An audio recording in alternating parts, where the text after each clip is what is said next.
इस ब्रह्मांड को चलाने के लिए भगवान ने काल का एक चक्र बनाया है। ये काल ही है जो फूल को खिलाता है और उसी को मुरझा देता है। ये काल ही है जो राजा को रंक बना देता है। लेकिन ओडिशा के पुरी में एक ऐसा स्थान है जहां समय का पहिया अपनी गति को भूल जाता है। इसे श्री क्षेत्र कहा जाता है। एक बार समय के स्वामी महाकाल के मन में एक प्रश्न उठा, क्या मेरी पहुंच से भी परे कोई है? और इस प्रश्न का उत्तर खोजने के लिए वे स्वयं पुरी के सिंह द्वार पर आ खड़े हुए।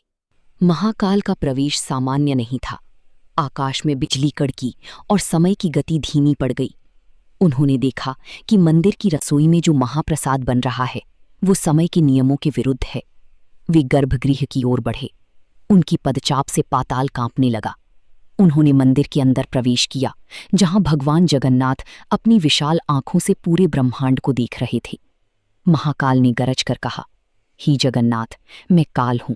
मैंने सृष्टि की हर रचना को मिटते देखा है, लेकिन तुम्हारी इस नगरी में नियति का नियम क्यों टूट जाता है? तुम्हारी रसोई का प्रसाद यहां कभी व्यर्थ क्यों नहीं जाता? क्या तुम काल से ऊपर हो? जगन्नाथ जी ने मुस्कुराते हुए कहा, महाकाल, तुम जिस समय को मापते हो वो भौतिक है, लेकिन जो इस मंदिर के द्वार पर अपने अहंकार का त्याग करके आता है वो समय की सीमाओं से परे हो जाता है। देखो मेरी रसोई, यहाँ आग मिट्टी के बर्तनों के ऊपर रखी जाती है, लेकिन सबसे ऊपर वाला बर्तन सबसे पहले पकता है। ये मेरा नियम नहीं, ये मेरे भक्तों के प्रेम की ऊष्मा है। महाकाल ने कहा, प्रेम? प्रेम तो क्षणभंगुर है, काल के आगे सब मिट जाता है। जगन्नाथ जी बोले, काल अंत करता है, लेकिन प्रेम अनंत बनाता है। तुम विनाशक हो, लेकिन मैं विस्मृति का भी स्वामी हूं। मैं भक्त की प्रार्थना में काल को रोक सकता हूं। महाकाल ने चुनौती स्वीकार की। उन्होंने कहा, यदि तुम काल को रोक सकते हो तो आज एक ऐसी घटना दिखाओ जहां काल की गति शून्य हो जाए। भगवान जगन्नाथ ने एक वृद्ध भक्त की ओर इशारा किया।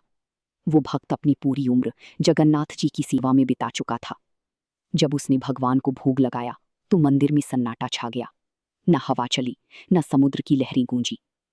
महाकाल ने देखा कि उस भक्त के हृदय की एक धड़कन पूरे ब्रह्मांड के समय को रोक रही थी। वो भक्त भगवान में इतना लीन था कि उसके लिए न कल था न आज। महाकाल का त्रिशूल धीरे से जमीन पर झुक गया। महाकाल ने अपना मस्तक झुका लिया। उन्होंने समझ लिया कि काल केवल उन पर प्रभाव डालता है जो अहंकार में जीते हैं। प्रेम के सामने समय का चक्र भी नतमस्तक है। आज भी महाकालपुरी के रक्षक बनकर बाहर खड़े रहते हैं।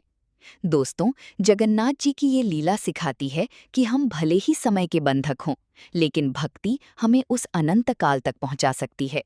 जय जगन्नाथ।